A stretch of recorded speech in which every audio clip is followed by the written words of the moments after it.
میرے عزیزو بھائیو اور دوستو، اس دنیا کو اللہ تعالیٰ نے امتحان کے لیے بنایا ہے۔ حق و باطل دونوں چلیں گے۔ جس دن اللہ نے آدم علیہ السلام کو اتارا اسی دن شیطان بھی آیا، دونوں کی دعوت چلی۔ شیطان کی دعوت پہ قابیل نے لبیک کہا اور آدم علیہ السلام کی دعوت پر حابیل نے لبیک کہا۔ دونوں بھائی ہیں۔ قابیل نے حابیل کو قتل کیا اور اسے کہا لأقتلنک، میں تجھے قتل کرنے والا ہوں۔ تو حابیل نے کہا لئن بسطت الی یدک لتقتلنی ما انا بباسط یدی الیک لأقتلک انی اخاف اللہ۔ اگر تم مجھے قتل کرنا چاہتے ہو تو میں کوئی رکاوٹ نہیں بنوں گا، میں تمہیں نہیں قتل کروں گا۔ انی ارید ان تبوء باسمی و اسمک، میں صبر کروں گا، تم نے جو کرنا ہے کر لو۔ مجھے مارو گے تو میرا جرم تمہارے سر رہے گا قیامت تک۔ تو قیامت تک جتنے بے گناہ قتل ہو رہے ہیں، بے گناہ، وہ سارے قابیل کے کھاتے میں جا رہے ہیں۔ وہ جتنے مظلوم قتل ہو رہے ہیں وہ سارے حابیل کے کھاتے میں جا رہے ہیں۔ جو ظلماً قتل ہو رہے ہیں، ظلم کی وجہ سے قتل ہو رہے ہیں، وہ قابیل کا کھاتا ہے۔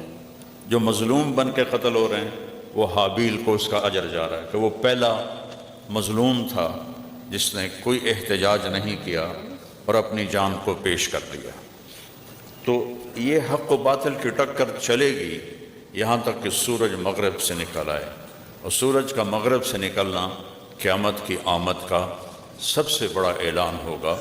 اس کے بعد اللہ اہل ایمان کو موت دے دے گا اور دنیا میں صرف کفر باقی رہے گا، چونکہ میرے نبی نے فرمایا جب تک ایک شخص بھی اللہ کہنے والا رہے گا قیامت نہیں آئے گی۔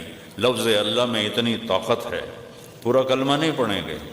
اس زمانے کے مسلمان کو پورا کلمہ نہیں آتا ہوگا، صرف اللہ، ہمارے باپ دادا پڑھتے تھے، عظیم پڑھنا ہے اللہ۔ اس لفظ اللہ میں اتنی طاقت ہے کہ زمین آسمان قائم رہیں گے اور قیامت نہیں آئے گی۔ جب اللہ کہنے والا آخری انسان بھی اللہ اسے اٹھا لے گا اور پیچھے صرف کافر ہوں گے، جانوروں جیسی زندگی گزارنے والے، ان پر اللہ تعالیٰ قیامت کو قائم فرمائے گا۔ مسلمان قیامت نہیں دیکھیں گے۔ فَإِذَا جَاءَتِ الطَّامَّةُ الْكُبْرَى، جب ایک خوفناک ہنگامہ قائم ہو جائے گا۔ فَإِذَا جَاءَتِ الصَّاخَّةُ، جب ایک خوفناک چیخ آئے گی۔ صاخہ، پہلے آہستہ، پھر تیز، پھر تیز، پھر تیز، پھر بہت تیز۔ الطامہ، ایک دم زوردار دھماکہ۔ یہ قیامت کے دن کی دو شکلیں اللہ تعالیٰ نے بیان فرمائی ہیں۔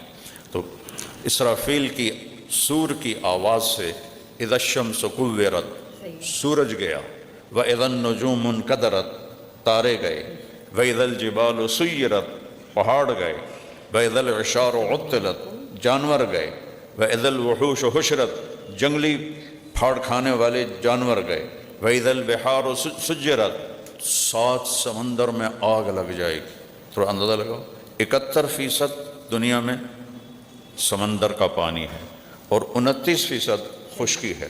جب ان 7 سمندروں میں آگ لگے گی تو کیا منظر ہوگا۔ وَإِذَا الْبِحَارُ سُجِّرَتْ، 7، چونکہ ہائیڈروجن اور آکسیجن یہ مل کے پانی بنتا ہے، تو ان دونوں کو جب اللہ پھاڑے گا تو ساری کائنات میں آگ پھیل جائے گی۔